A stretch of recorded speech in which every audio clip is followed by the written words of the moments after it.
Don't act like you're my mother just because you're around. You were the one who moved my stuff without asking, right? This is exactly why I can't stand low-educated people like you. How can you be so dumb and still have the nerve to interfere? Ari, you can't just talk to me like that. This is out of control. You've been getting worse and worse with the way you treat me. I only organized your things because they were lying around in the living room. You didn't have to say all that. It wasn't a big deal. Don't you dare come into my room without permission, you trash. You're just a piece of garbage with a low education trying to play the role of my mom. Guess what? I'm in med school. You know, I'm a genius. And look at you. You're a total embarrassment. Ever since you got into medical school, you have really changed for the worse. You never used to talk like this. Does the fact that I didn't get a high education really bother you that much? Obviously. I'm in med school now, and you're a high school dropout. Having a mother who's uneducated is humiliating. I'd even ask Dad for a divorce, but he won't listen. He just won't go through with it. You've actually been asking him that? I had no idea. Didn't he tell you? Well, I'll make sure to tell him again. Having a high school dropout in the family of a med student? How embarrassing. I can't deal with it anymore. I don't even see you as family. You should come to terms with that too. Ari, you need to stop this. Your condescending attitude towards me is only going to come back to bite you someday. You'll regret it later, so you better watch your words. Huh? What's with that tone? I'm a med student. Do you seriously think a high school dropout like you can talk to me like that? Oh, wait. You probably don't even understand how ridiculous you sound because you're so dumb. Honestly, it's kind of pathetic. You've always been so miserable, getting looked down on and mocked by your own daughter. It's like you don't even have any human rights. I'm so glad I got my smarts from Dad and not from you. Well, I'm sure you are. Anyway, this conversation is pointless. If it bothers you so much, from now on you can clean up after yourself. I won't be doing it anymore. Richard, are you coming home tonight? We really need to sit down and have a proper conversation. Huh? A conversation about what? You know what I mean. It's about her. Oh, that. Well, we'll talk when the time's right. I am asking you to make time. And Ari's attitude toward me is getting worse. She's 20 years old now, but the way she speaks to me has only gotten more disrespectful. Don't you think it's about time we talked about our relationship? She needs to understand and behave accordingly. Yeah, well, we'll get to it when the time comes. There's no rush. And when exactly is that time going to be? From where I'm standing, it feels like you're just putting it off. Oh, come on. Is it really that big of a deal? What? What do you mean by that? Of course Ari doesn't like you. You think her bad attitude is just her? Maybe you should consider how you treat her. And honestly, why does it even matter so much? You're not even her real mother. I can't believe you'd say something like that at this point. After all I've done for you and her, you, of all people, should understand how I felt. And yet you throw this at me now? Jane, calm down. She's 20 now, practically an adult. Let her figure it out. There's no need for us to have a big conversation. Everything's balanced just fine as it is. We should focus on our own lives now. How can you say that when you barely even come home? It's not like I'm out partying, it's work. Work, huh? Do you really think I'm that clueless? What are you talking about? Be home early tomorrow. We have a lot to discuss. If you're not there, I'm done. Consider this your last chance. I was bored because there was no school today, so I cleaned up for you. Huh? You cleaned up the house? Oh, you didn't have to do that, but thank you for taking the time. You could have used your free time to study instead. Though, of course, I appreciate it. Aren't you misunderstanding something? Misunderstanding? What do you mean? I didn't clean up the house. I cleaned up your stuff. What do you mean by that? I've decided to kick you out for real. I mean, even after I graduate from medical school, you're still going to be a burden, aren't you? I can already see that future. So I thought I'd take measures now while I still can. I don't understand what you're saying at all. What are you talking about? When I start making money, you're definitely going to leech off me, right? I can't stand that. So I threw your stuff away. Get out. You threw away my things? To kick me out? That's right. So hurry up and leave, you low-educated woman. I'll convince Dad. Don't worry about him. You're a useless existence. Haven't you realized that by now? No one needs you. You're a middle school dropout, a piece of trash. I didn't expect you to go that far. Did you really throw away my things without my permission? Well, I sold the stuff that could be sold. Most of it I threw away. You sold and threw away my things without feeling any guilt? You always moved my stuff around without permission. What's the difference? I never threw away anything without asking. I always checked with you, didn't I? Well, that doesn't matter anymore, does it? There's no place for you in this house anymore. Get out, you disgraceful dropout hag. I'm shocked. I never thought you'd go this far. I've had enough. I can't think of you as my daughter anymore. Huh? If you've had enough, then hurry up and leave. Anyway, I am changing the locks soon, so you won't be able to get back in. You're a parasite leeching off me and Dad. It's time for you to disappear. I mean, don't you understand the difference between us? You're not fit to be my mother. It's unbelievable that someone who is a middle school dropout would try to act like the mother of someone like me, a medical student. Stop pretending to be my mother, you low-educated loser. Get out of here already. Well, I'm not your real mother anyway. What? I've had enough. I am tired of dealing with this nonsense. I think that you're old enough to understand now, so I'll be clear. Ari, you're not my real daughter. You're your father's child from his previous marriage. What the hell are you talking about? I've never heard anything like that. Of course you haven't. Your father and I never told you when you were too young to remember. Even before your biological mother left, she wasn't really around much, from what I've heard. Your father took care of you, but you were too little to remember those days, right? Now that you mention it, maybe, but that doesn't change the fact that you've been my mother all these years, does it? Don't say such ridiculous things. Oh? You've been looking down on me all this time, but now that you know I'm not your real mother, you're sad? No, I never said that. Don't get the wrong idea. If you're not my real mother, I'm thrilled. I never wanted you to act like my mother in the first place, so this is perfect. Now, will you get out of my life?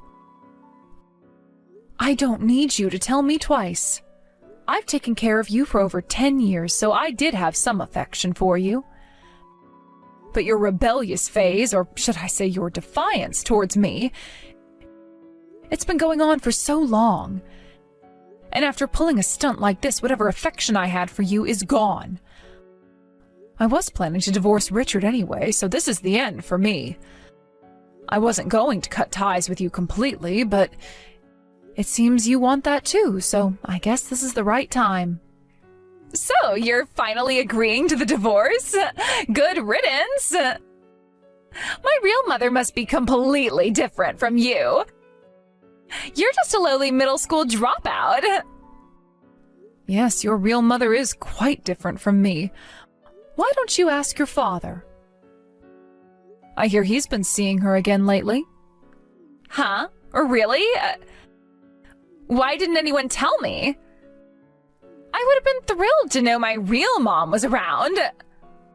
Well, I'm leaving now, so why don't you invite your real mom over and live together? Go ahead. But don't forget, you still owe me for the tuition. Tuition? What are you talking about? I've been paying your tuition. Richard, as a contract worker, couldn't afford to send you to medical school. You've only been able to attend university thanks to me. And yet this is how you repay me. Repay you? You think I'm going to rely on you? You're just saying whatever comes to your mind because you've lost. Good. Now don't ever come back to this house again.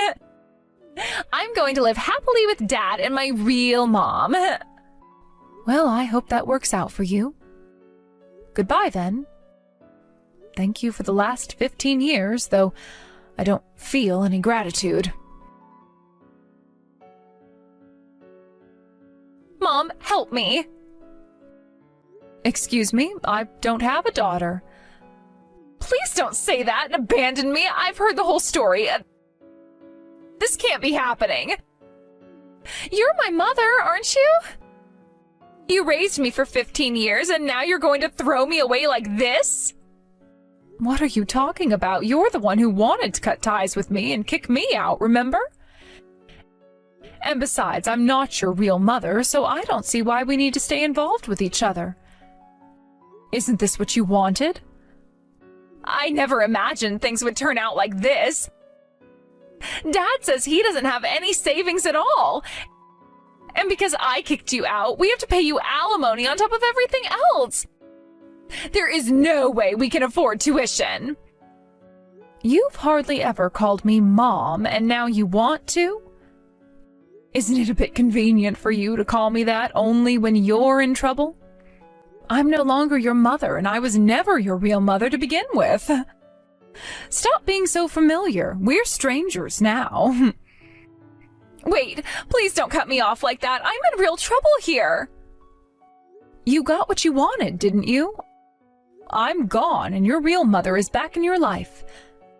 So what do you need me for?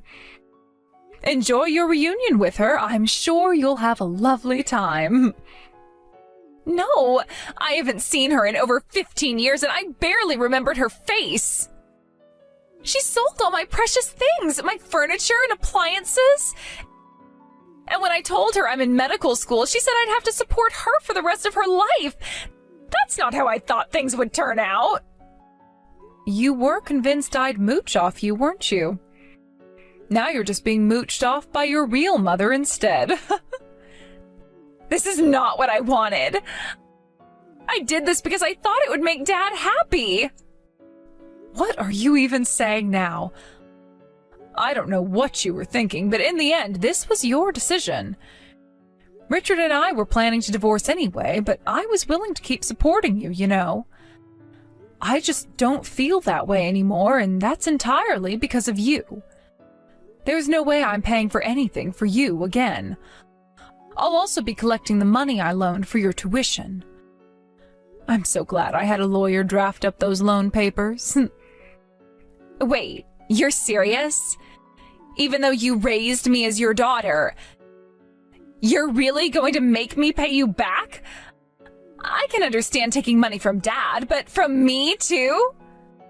Are you even listening to yourself? You are 20 years old. You're old enough to take responsibility for your own actions. And you need to start doing that. Your real mother has always been irresponsible with money, and your father lost everything because of her. That's why she left him in the first place, leaving him in ruins. I met him after that, and I agreed to raise you. I even paid for your schooling. And now, after you've thrown me out of my own home, you want to come crawling back? I'm done with this conversation. Don't contact me again. Wait, no, don't hang up. I'm sorry. I'm so sorry. Please, I'll do anything. Just don't abandon me like this. I have no one else I can turn to. I think we're done here. Goodbye. Jane, please, can you come back? I never expected things to escalate like this. That woman, she ended up selling off all our furniture and appliances for cash and just disappeared. I never wanted it to come to this point. You were the only one I could truly rely on. It felt like my world collapsed the moment she walked out. Ari is also deeply remorseful for her actions. She's genuinely sorry for what has transpired. Please come back to us. The house feels empty without you. Your presence is a pillar of strength for Ari and me. We need you more than ever right now. Are you out of your mind? Don't you feel any remorse for Ari? You need to get it together. You are all alone now. Do you realize that? You can't keep making the same mistakes and failing to properly care for your daughter. I have no intention of helping you anymore, and I'll make sure to recover every cent. Perhaps this will be a lesson in life for you. It's heartbreaking to see a father like you unable to take responsibility for his actions, especially when your daughter is suffering. She is 20 years old now. It's time to start acting like it. I am done getting involved in this mess. But everything happened so suddenly. From my perspective, nothing happened suddenly. I've been trying to discuss this for a long time, haven't I? You're the one who refused to engage in those conversations. I even gave you a final chance to step up, but you didn't show up. Our relationship has been strained for months, if not years. We've been drifting apart, and this crisis was sadly inevitable. It's painful to admit, but I couldn't continue living in denial. I know, but... You're right. I've been lenient for far too long. I don't think there's anything left to salvage now. Instead of blaming your daughter for this situation, maybe you should reflect on yourself and your decisions. It's time for you to become a better father. Ari needed your guidance and support, but you weren't there when she needed you the most. It's not too late to make amends, but it requires genuine effort and a commitment to change. Jane, I'm truly sorry. You're right. I now see that I haven't been a good husband at all, and I deeply regret that. It's hard to accept, but I need to acknowledge my faults. I've let you down and failed to support you and our family when it mattered the most. I can't even begin to express how much remorse I feel. I'm willing to do whatever it takes to earn back your trust and support. Please, give me another chance to prove myself. I promise to be a better husband and father from now on. That's enough. From now on, focus on Ari. Be there for her. Please, try to understand my position. I know things seem bleak, but I want to make things right. Let's work together for the sake of our daughter. We can't let her suffer because of our mistakes. I know I'm asking for a lot, but I promise to do better. I want to be the father Ari deserves. She deserves a stable and loving environment, and I'm committed to providing that for her. Let's put aside our differences and prioritize Ari's well-being above everything else. Goodbye. I hope you can support Ari. Farewell for now. Take care. So, this is it for us then. I hope you deeply contemplate everything that has happened. I wish you the best, and I genuinely hope you find a way to set things right. I'll always cherish the good times we shared, but now I must prioritize my daughter's well-being. I hope you can understand that. Take care of yourself, Jane. I hope you find peace and happiness in your life.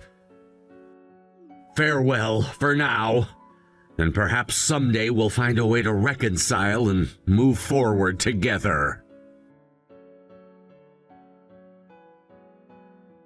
I've finalized my divorce from Richard, and he has agreed to pay me alimony. It feels like a weight has been lifted off my shoulders.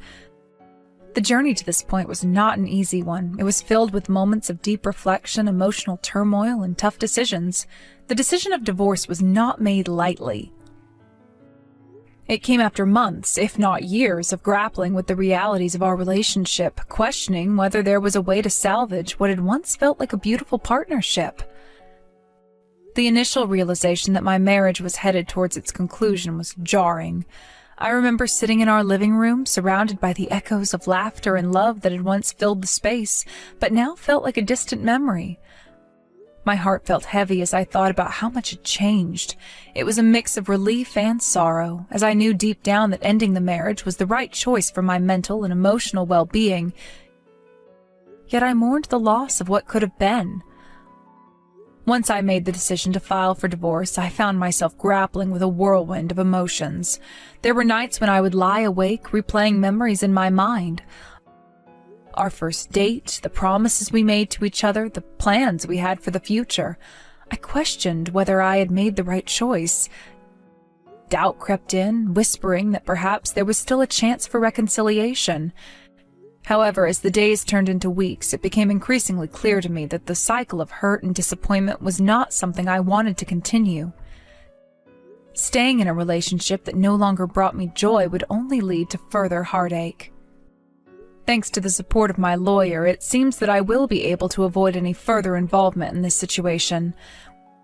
When I initially sought legal counsel, I was filled with apprehension. The thought of navigating the complexities of divorce law felt overwhelming, but my lawyer quickly became a source of strength during this tumultuous time. They patiently guided me through the intricacies of the legal process, ensuring that I understood my rights and options. Our meetings were often long, but they provided a safe space for me to voice my fears and uncertainties.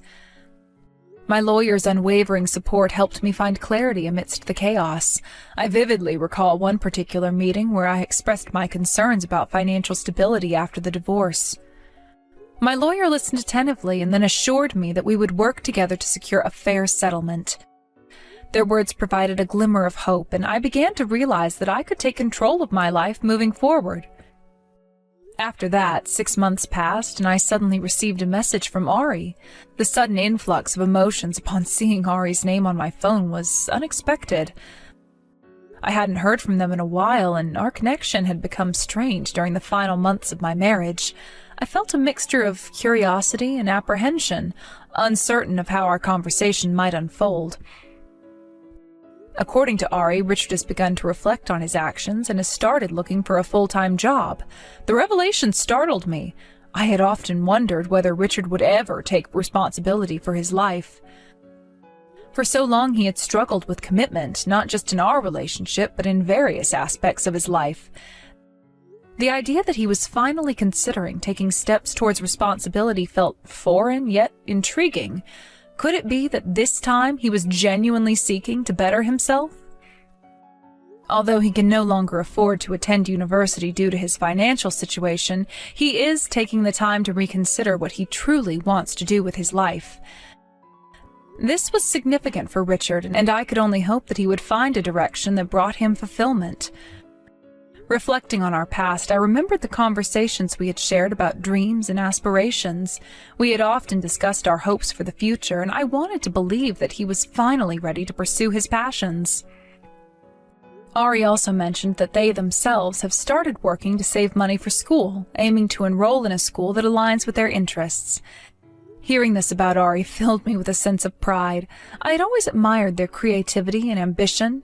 It was inspiring to know that they were taking charge of their future, especially in light of the challenges we had faced together.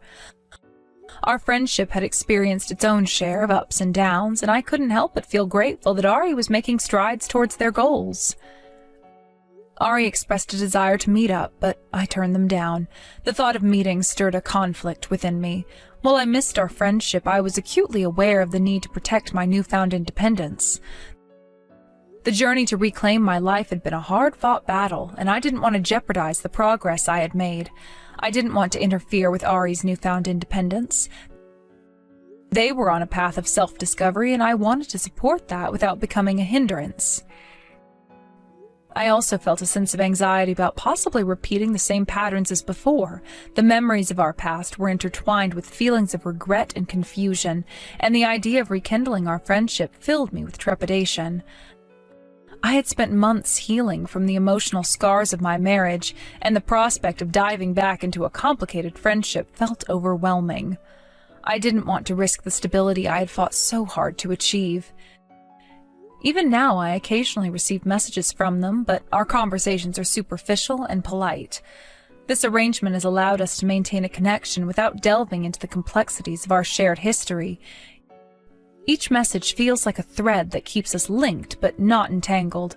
Both Richard and Ari have settled their debts, including the alimony, and have distanced themselves from me.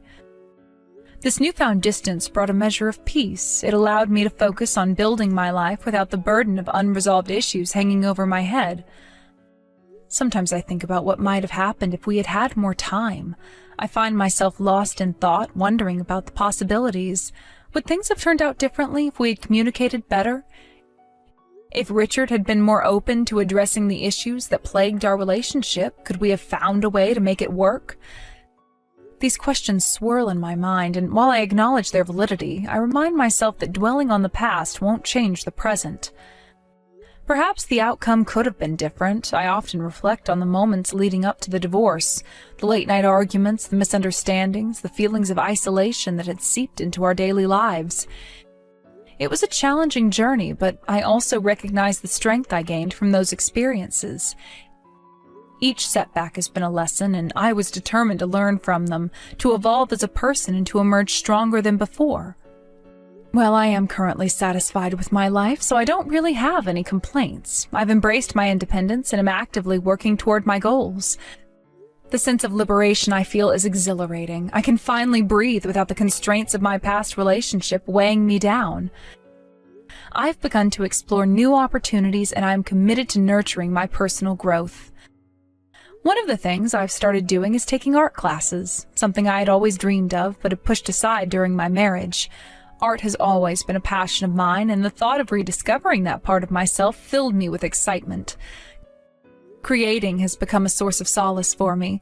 I spend hours experimenting with colors, shapes, and ideas on canvas, allowing my emotions to flow freely. Each stroke of the brush feels like a release, a way to channel my experiences into doing something beautiful and meaningful. In these classes, I have found a supportive community of fellow artists who share my enthusiasm. We gather to create, share our work, and provide constructive feedback to one another. It's refreshing to be in an environment where creativity thrives, and where I feel inspired to push my artistic boundaries. My instructor encourages us to find our unique voices and to express our individuality through our art. This encouragement has been invaluable as I work to hone my skills and build confidence in my abilities. The weight of my past is gradually lifting, and I am excited about the possibilities that lie ahead. I've also begun volunteering at a local community center, helping children with art projects. It's incredibly rewarding to witness their creativity unfold and to be part of their journey.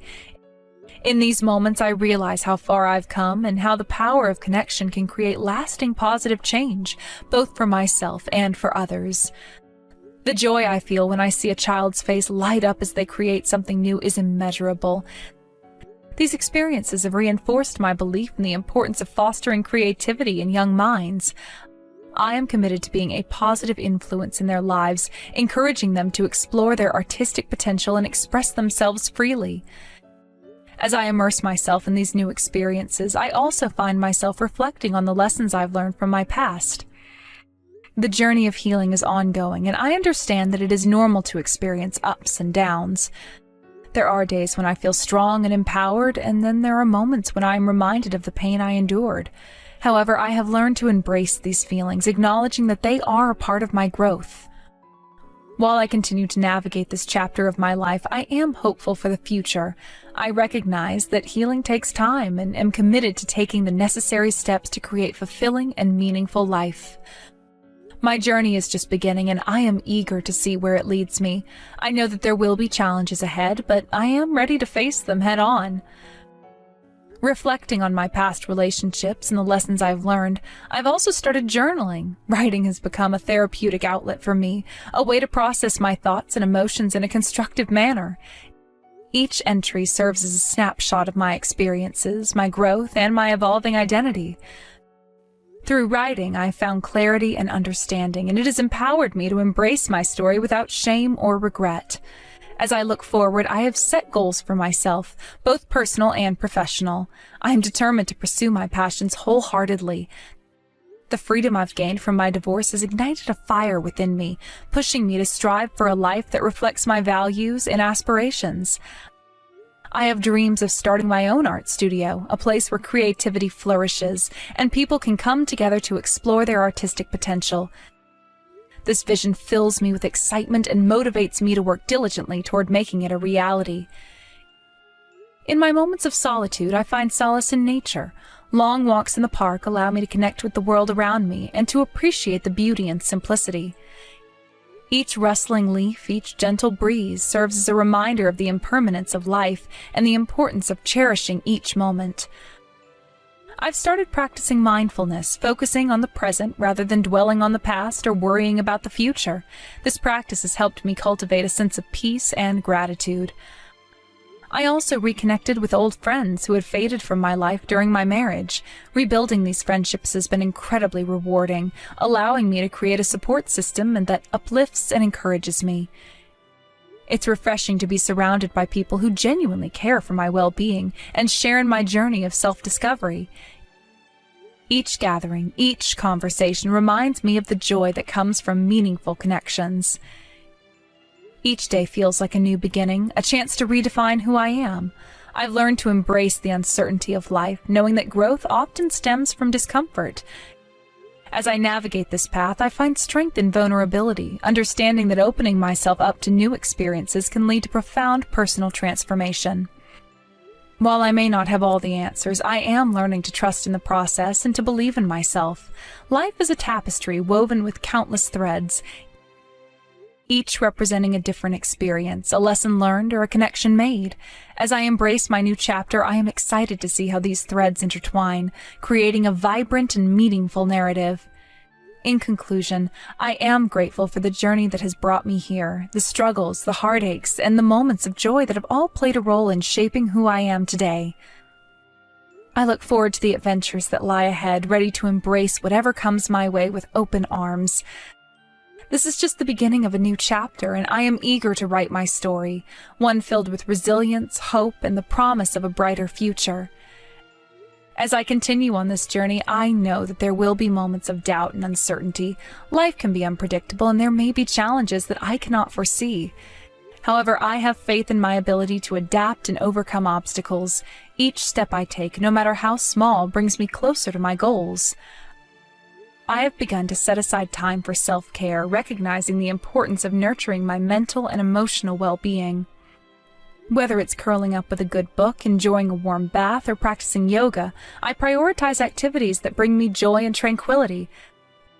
This commitment to self-care has been instrumental in maintaining my balance and grounding me during turbulent times.